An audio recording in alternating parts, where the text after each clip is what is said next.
व्रण का, इंतकाम दिखेगा प्रण का, हो जब तूफान गहरा आया तब हौसला दिखेगा जड़ का। एसएससी जेईई के एग्जाम का आगाज हो चुका है। जो एग्जाम क्लियर करने का आपका प्रण है, अब उसकी मजबूती का पता चलेगा, क्योंकि हम सभी जानते हैं कि जब भी कभी गहरा तूफान आता है उस समय पेड़ की टहनियों का नहीं बल्कि उसकी जड़ों की मजबूती का पता चलता है। तो एसएससी जेईई के एग्जाम को क्लियर करने के लिए इंजीनियर्स अड्डा आप लोगों के लिए लेकर के आ रहा है dedicated batch on YouTube and on अड्डा 24/7 ऑफिशियल ऐप। तो जुड़ना ना भूलें इंजीनियर्स अड्डा के साथ। आज ही सब्सक्राइब करें YouTube channel engineers Adda 24/7। Hey guys, what's up. आज का एक बहुत अच्छा सा टॉपिक है और वो कह रहा है दैट वो टॉपिक जिनसे क्वेश्चंस तो पूछे जाते हैं लेकिन सिलेबस में नहीं है फॉर फ्लूइड मैकेनिक्स। आप लोगों को पता है कि भाई साहब एसएससी जेईई ने बहुत सारे ऐसे टॉपिक दे दिए हैं जो क्वेश्चन जहां से पूछे तो जा रहे हैं लेकिन सिलेबस में मेंशन ही नहीं है। इवन मेंस के सिलेबस में भी नहीं है, प्री के सिलेबस में भी नहीं है। कैसे काम चलेगा?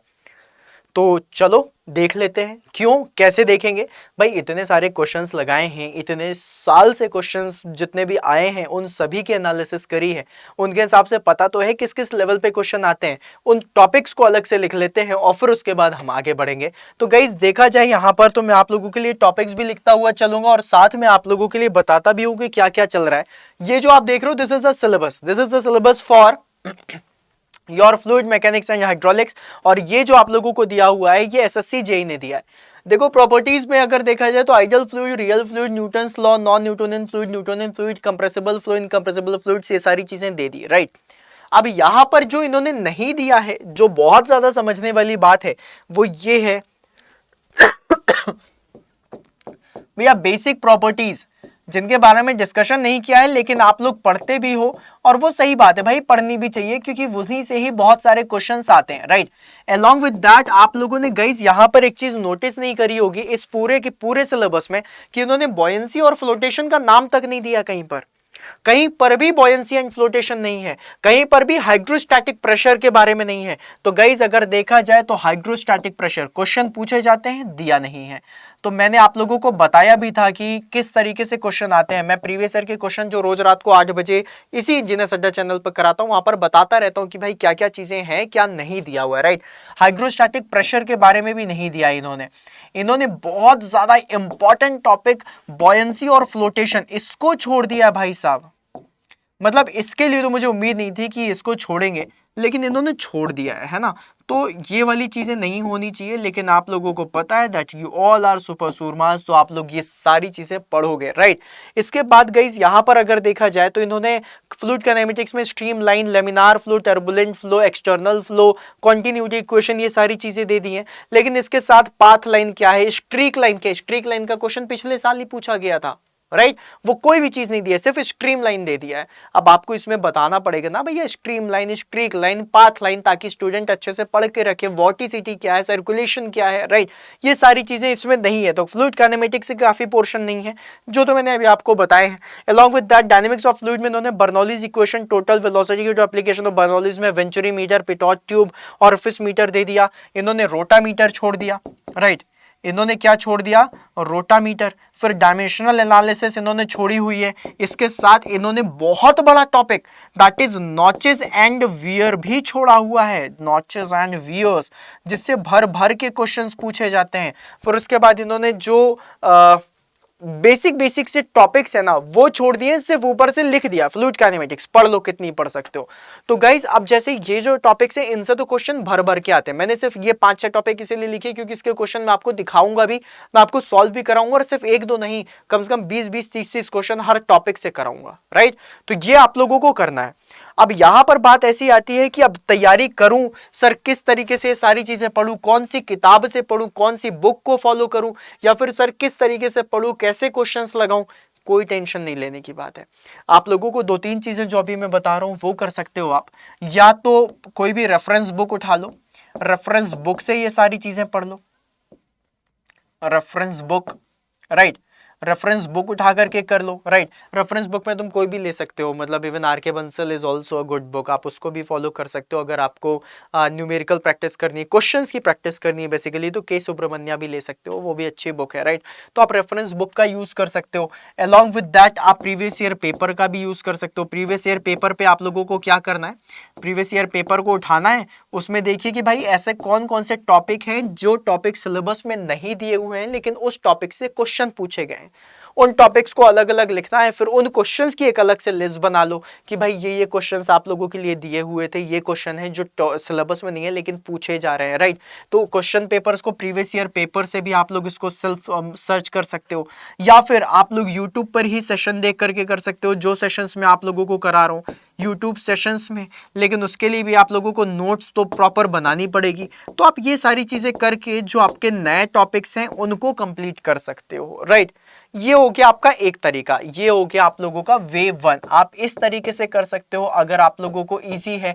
देखो कई बार होता है ना, स्टूडेंट जो भी होते हैं जैसे कि खासकर इंजीनियर्स, वो कहते हैं कि सर हमसे इतनी मेहनत इन सब में तो नहीं होगी, मुझे लगता है इसमें मेहनत करना वेस्ट है, कोई एक ऐसा चीज बता दो जिसमें सब ने मतलब ये सारी मेहनत किसी एक ने करी हो और उससे मुझे फायदा हो जाए, राइट। तो इस तरीके से भी कर सकते हो क्योंकि ये सारी मेहनत मैंने आप लोगों के लिए करी हुई है और आप लोगों के लिए सॉम और एफएम दोनों के लिए मैंने ऐसी ही आप लोगों के लिए एक प्रॉपर सीरीज बना दी है। जो आप लोगों का एक बैच बनाया है उसको मैंने 110 घंटे का रखा है, राइट। उसकी मतलब जो ड्यूरेशन है वो 110 आवर्स का है। मतलब सोचो तुम्हें कितनी सारी चीजें मैं पढ़ाने वाला हूं। यहां पर आप लोगों को थ्योरी भी कराऊंगा, साथ में यहीं पर आप लोगों को क्वेश्चंस की प्रैक्टिस भी कराऊंगा, साथ में आप लोगों को क्विज भी दूंगा, आप लोगों को नोट्स भी दूंगा, सो दैट आप लोगों के पास ईच एंड एवरीथिंग हो जिसको आप लोग पढ़ सको।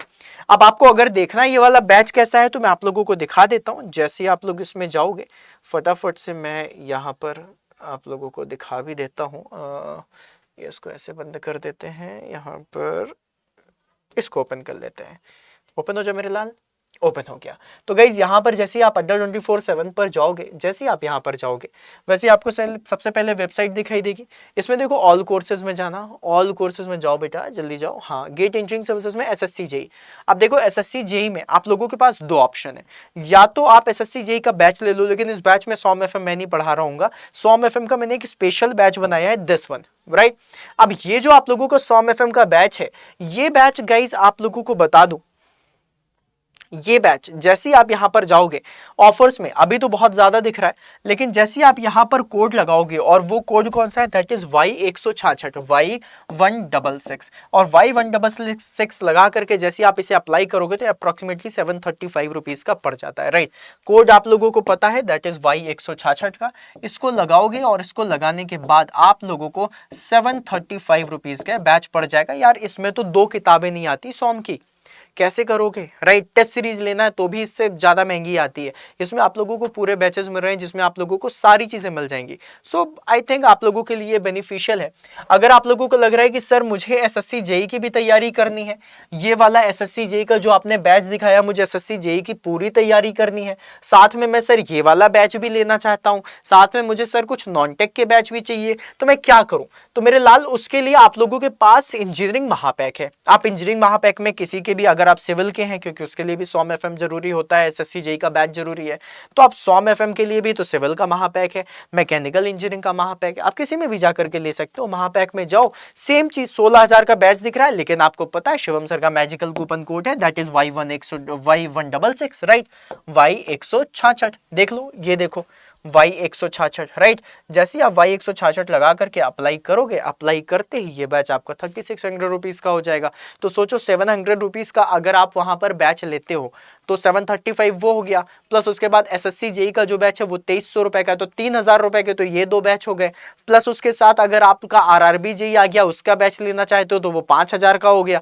तो इस तरीके से बैचेस के प्राइस बढ़ते रहते हैं। लेकिन महापैक में आप लोगों को क्या मिलेगा, महापैक में आपको नॉन टेक भी मिलेगा, महापैक में आपको टेक्निकल भी मिलेगा, महापैक में आप लोगों को जितने भी मेरे पर्सनल बैचेस हैं वो भी मिलेंगे, प्लस आप लोगों को ई बुक्स भी मिलेंगी जो बहुत ज्यादा जरूरी होती हैं आपके नोट्स के लिए, प्लस आप लोगों को टेस्ट सीरीज भी मिलेगी। तो मतलब इतनी सारी चीजें अगर आप लोगों को एक ही जगह पे मिल रही हैं तो प्राइस बुरा नहीं है मेरे हिसाब से, राइट। आप लोगों का जो कोड है दैट इज Y166, इसका यूज करना है और यूज करने के बाद आप लोगों को अपने आप को इनरोल कर लेना है इस बैच में।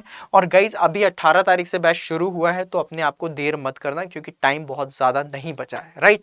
तो जाकर के जल्दी से जल्दी अपने आप को इनरोल करो और तैयारी में लग जाओ, राइट। फिर उसके बाद मिलते हैं अपन नेक्स्ट सेशन में, तब तक के लिए बाय बाय।